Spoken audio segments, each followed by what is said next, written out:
Hello guys, मैं हूँ कल्पना नेगी। मैं उत्तराखंड से हूँ और अभी मैं गांव आ रखी हूँ। एक्चुअली मैं घर पे रहती नहीं, तो मैं गांव आ रखी हूँ और आज मैं आ रखी हूँ अपने नीचे इष्ट देव के मंदिर में। एक्चुअली हमारा घर ही है, सबसे पुराना घर है, जो कि मैंने आपको पिछली वाली वीडियो में बताया था कि यहाँ पे मैं थोड़ा साफ़ सफाई के लिए आ रही हूँ, क्योंकि काफ़ी टाइम से हो नहीं रखी है प्रॉपर अच्छी तरीके से।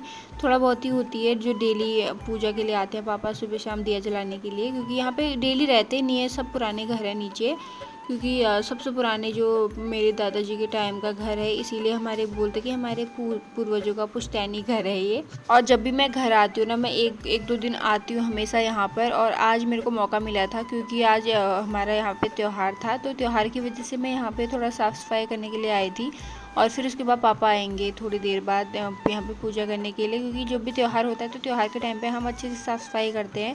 और मेरा है कि मैं नीचे सीढ़ियों तक का करती हूँ, कि यहाँ पे सीढ़ियाँ भी कितनी काली हो रही है, क्योंकि ना बारिश की वजह से, बारिश का टाइम है तो बारिश की वजह से हो जाती है। और यहाँ पे ना घास भी उग रखी है, तो मैं क्या करती हूँ कि जब भी मैं आती हूँ झाड़ू वाड़ू लगा के यहाँ पे जो भी सीढ़ियों पे घास वगैरह होती है वो सारा निकाल के जाती हूँ, क्योंकि यहाँ पे ना बहुत अच्छा लगता है। हमारे दादाजी के टाइम का घर है, तो उन्होंने बड़े प्यार से रखा हुआ है इस चीज़ को। इस ये घर हमारा पहले ना मतलब इसको तोड़ के, हमने पूरा तो नहीं तोड़ा था, बट ऊपर का हिस्सा जो था इसमें पानी गिरने लग गया था। तो क्योंकि पत्थर वाला घर है, तो पत्थर वाले घरों में, बगल वाला भी देखिए पत्थर वाला घर है, तो पत्थर वाले घरों में क्या होता है कि पानी गिर चूने लगता है। हमारे यहाँ बोलते हैं चूना, जैसे सीपेज बोलते हैं ना जिसे, तो वो चीज़ बोलते हैं कि हमारे यहाँ पानी चूने लगता है, इस वजह से। तो हमने फिर वो चेंज किया था घर वालों ने, सब ने मिल के। तो और यहाँ पे हमारे क्या है कि इष्ट देव जो है ना, मंदिर, घर का जो मंदिर है वो एक इष्ट देव जी का मंदिर है, वो हमारा यहीं पे ही है, वो हमने शिफ्ट नहीं कर रखा है कहीं भी। तो फैमिली में से जो भी आते हैं वो सारे के सारे यहीं पे आते हैं। और हमारे यहाँ पे क्या होता है कि नवरात्रों में भोग भी लगता है, जो अष्टमी होते हैं, 9 दिन का जो फास्ट करता है, फास्ट करो या ना करो, लेकिन 9 दिन में, 9वें दिन में या फिर 8वें दिन में, अष्टमी के दिन यहाँ पे भोग लगते हैं, तो पूरी फैमिली इकट्ठा होती थी। मुझे तो वो पुराने दिन याद है, जब हम सब लोग छोटे छोटे हुआ करते थे, बच्चे सब लोग। तो पापा लोग क्या करते थे, जो बड़े पापा लोग होते थे वो लोग यहाँ पे खाना बनाते थे, और हम लोग बहुत ही मज़े करते थे, मतलब खेलते थे। बहुत भीड़ हुई रहती थी, वो दिन याद आते हैं हमेशा। आज तो सबकी शादी हो चुकी है, सब शहरों में बस गए हैं, सब लोग चले गए हैं, तो कोई आज है नहीं।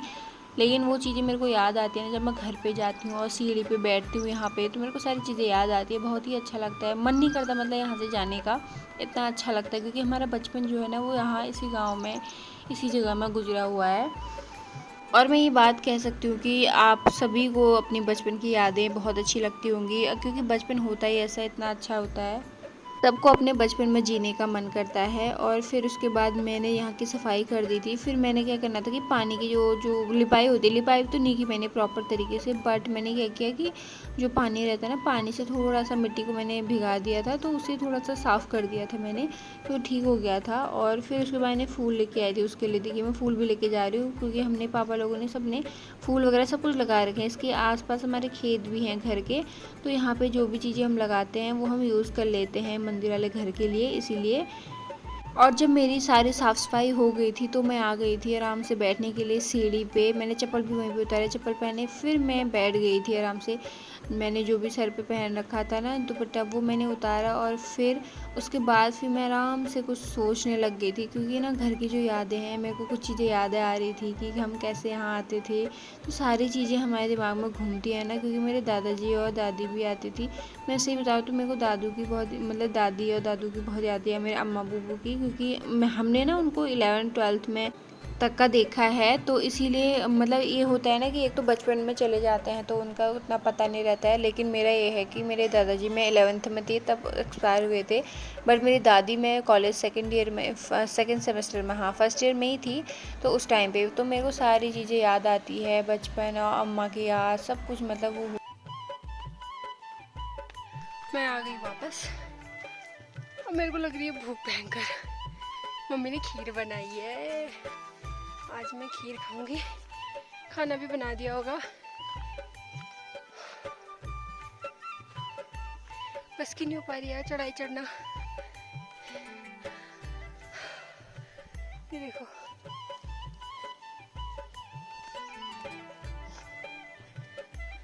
घर जाके खाना खा के आराम फरमाती हूँ थोड़ी देर, उसके बाद देखेंगे क्या करना है। तो गाइस देखिए यहाँ पे स्पेशली बनी है मेरी फरमाइश में खीर मम्मी ने, तो मैं एक कटोरा तो भर भर के ले आई हूँ। और उसके बाद फिर जब मेरा मन हुआ तो मैं और लेके आऊँगी, क्योंकि घर में ना मम्मी लोग कम ही खाते हैं, तो मेरे लिए मेरी वजह से ही बना रखा है। वो ज़्यादातर बनाते नहीं है, इसीलिए वो सिवई की बना लेते हैं, लेकिन वो चावल की खीर बहुत कम बनाते हैं। मेरे को इतना गर्म भी हो रहा था ना, फिर भी मन कर रहा था बहुत ज़्यादा।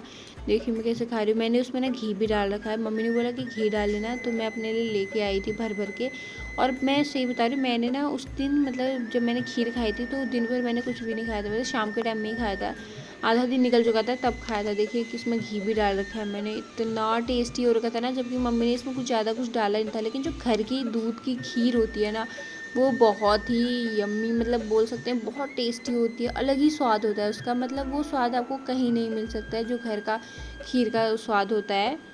क्या आप लोग भी ऐसे घर की खीर को खाते हो? मतलब मैं तो भर भर के मुंह मेरा भर जा रहा था, तो मैं ऐसे ही खाती हूँ बहुत ज़्यादा। मैं 2 कटोरी ले आई थी। मैंने सोचा देखा जाएगा जो होगा, बीमार तो पड़ूंगी नहीं, जो भी होगा शाम तक भूख नहीं लगेगी, कोई बात नहीं, खाना नहीं खाऊंगी। लेकिन ये हुआ कि शाम तक मतलब दिन के बाद, आधे दिन के बाद मेरे को भूख लग गई थी फिर 3-4 बजे के टाइम पे। तो फिर वो खीर ना दोबारा बची हुई थी, मतलब 1-2 कटोरा फिर बची थी, और फिर दोबारा मैंने खीर ही खाई थी। और मम्मी ने मेरे को बोला था कि आराम से खा लेना, जितना मन होगा पेट भर के खा लेना। मम्मी को पता है मेरे, जब भी मैं घर आती हूँ मैं खीर हमेशा बनवाती हूँ मम्मी से। लेकिन पिछली बार जब मैं आई थी ना, तो इतने सारे काम हो गए थे। एक तो मेरी एंगेजमेंट हो गई थी, तो उस टाइम पे घर में सब लोग आ रखे थे, सबको दूध दही चाहिए था, खीर की किसी को परवाह नहीं थी, क्योंकि गर्मी इतनी ज़्यादा थी तो मट्ठा चाहिए था सबको। इसी वजह से पापा को भी मेरी इतनी पसंद है नहीं, बट वो हम बनाते हैं तो वो खा लेते हैं थोड़ा बहुत, तो मेरी वजह से ना सबका खाना हो जाता है इसी वजह से। और बाकी मेरी मम्मी को पता है कि जब जिस दिन खीर बनती है उस दिन किसी और के लिए हो ना हो, लेकिन मेरे लिए पेट भर होना चाहिए, क्योंकि मैं खीर की ना ऐसी दीवानी हूँ, मतलब बोल सकते हैं बहुत ज़्यादा पसंद है मुझे। और मैं दूसरी वाली कटोरी लेके आ गई। देखो मेरा इतना पसंद आ गया था ना मुझे बहुत ज़्यादा, क्योंकि घर के चावल थे, मम्मी ने घर के चावल के बना रखी थी स्पेशली। और घर के चावल तो कितने टेस्टी होते हैं आप सोच भी नहीं सकते। जिसने घर के चावल खा रखे हैं ना, मतलब बचपन से जो गाँव के चावल खा रखे हैं, गाँव का है, वही जान सकता है कि घर के चावल कैसे होते हैं, क्योंकि बाहर के बाज़ार के तो इतने अच्छे होते नहीं हैं। तो गाइस आई होप कि आपको वीडियो पसंद आई होगी। देखिए शाम के टाइम में हमारी बारिश होने लग गई है। तो गाइस फ़िलहाल मैं गांव की बारिश का आनंद ले रही हूँ। देखिए कितना मज़ा आ रहा है, बहुत ही अच्छा प्यारा सा मौसम हो रखा है। और आई होप कि आपको वीडियो पसंद आई होगी। तो अगर वीडियो पसंद आती है तो ना, तो फटाफट से मेरा चैनल को सब्सक्राइब कीजिए, वीडियो देखते ही लाइक कीजिए, शेयर कीजिए, कमेंट्स कीजिए। मैं कल्पना नेगी आपसे मिलती हूँ नेक्स्ट व्लॉग में। तब तक के लिए bye bye and take care.